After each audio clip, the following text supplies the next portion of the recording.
Nag-guess mo, ma'am? Diba? O, diba? So, na kay 1 diri, mahimo na ni siyang 1 diri.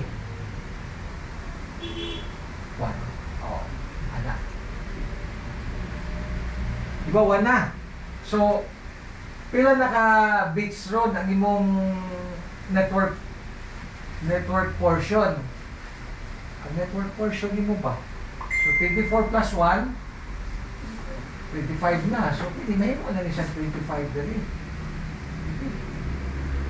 Plus 25 na siya. Plus 25. Diba? Nagets? So may value anong slash 25? So kung sa subnet mask na siya, slash 25. Slash 25. Balik ka dali. Okay, 255 man eh. Kini 255. Kini 255 po. Kini, pag-ibalyoan eh. 128 na siya dali. Diba? So kini siya. Okay, buta na lang natin puan. Buta na lang natin para klaro ta dali.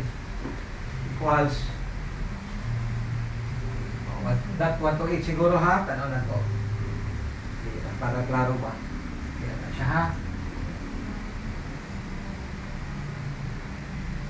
Okay, 128. 128. Now, sa 128 nga subnet mask din mo, so may mo na nini mong first subnet. So ang second subnet nimo gigitunga naman nimo kaduha.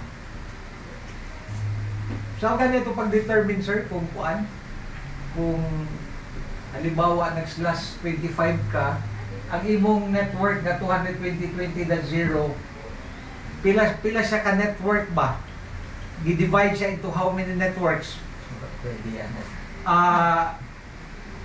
Kung mag/25 ta, ibig sabihin diri, ang counting ninyo is by power of 2. Ibig sabihin 2 ni siya 2 ba? 2.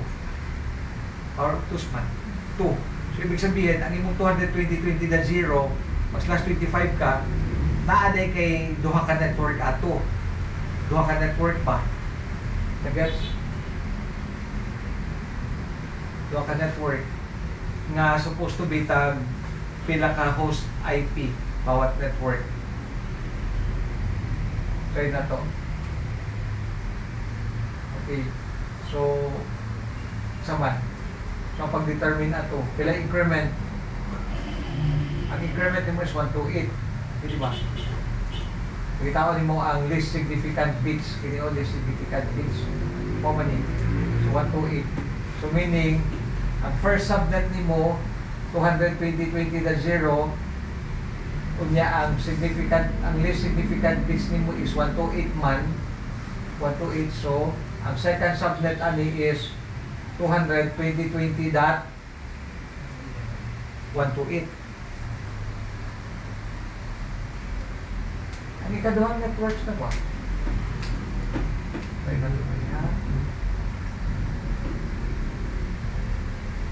Okay, nag-gets na. So, 128. Okay, so sa may range, IP range sa ano niya, kung ang first network nimo is 220.20.0, ang second subnet nimo is 220.20.128. Try na ito dito. Para klaro, i-listen na natin isa. So ito sir, 220.20.0. Ang first ha, ang first. Now, ang second nimo ng subnet ay plus 128 man. So, paon na ito ni 220.20.128. One yung second subnet. Now, kini ko ako natin eh.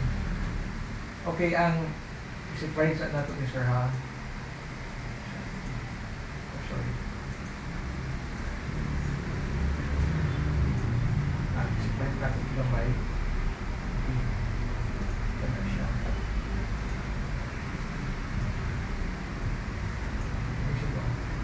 So, kini ang broadcast ani nga network Ang 220.20.0 nimo is 20.20.255. Ito na siya. So, ang usable IP is right.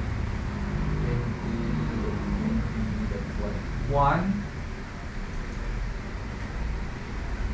adulong sa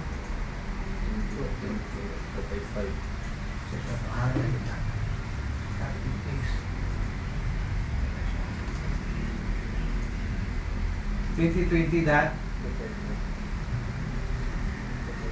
adi kini ang broadcast ani kuan ni siya 1 to 7 ni na oh ya ang kini last usable IP niya is 1 to 6 kaya ba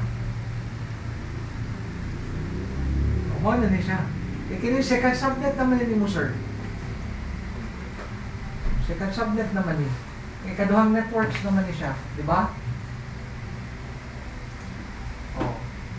So, iba lumatan na ang network address o ang broadcast address, dili man yung magamit.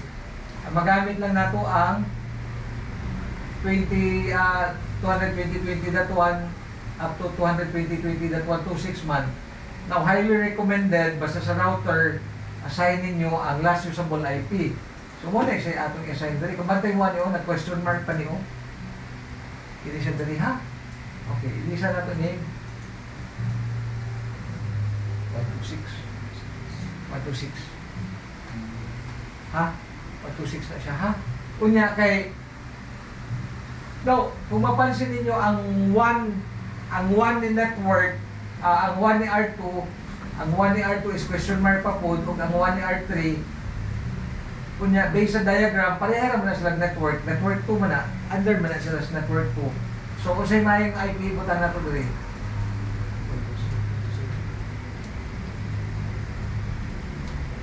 1 to 5. 3.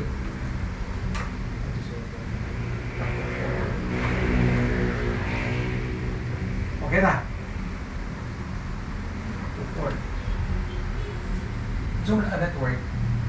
Sige lang, ato lang siyang apply na to niya, i-implement na to. Ha? Okay, about, try na to sir.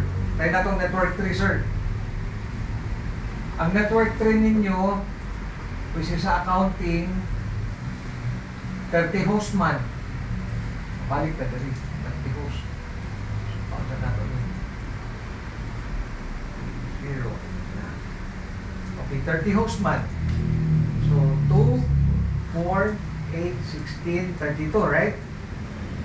Nakadali. Pila ang yuan? Tulog, sir. Tulog. Tulog sa akin, sir. Dali. Dali, sir, ha? 1, 1, 1. Okay. 1, 2, 3. So, pila? Pila itong slash rotation kung mag-slash, kung mag-subnet mask ta o kuan. Kung 32 host ang requirements.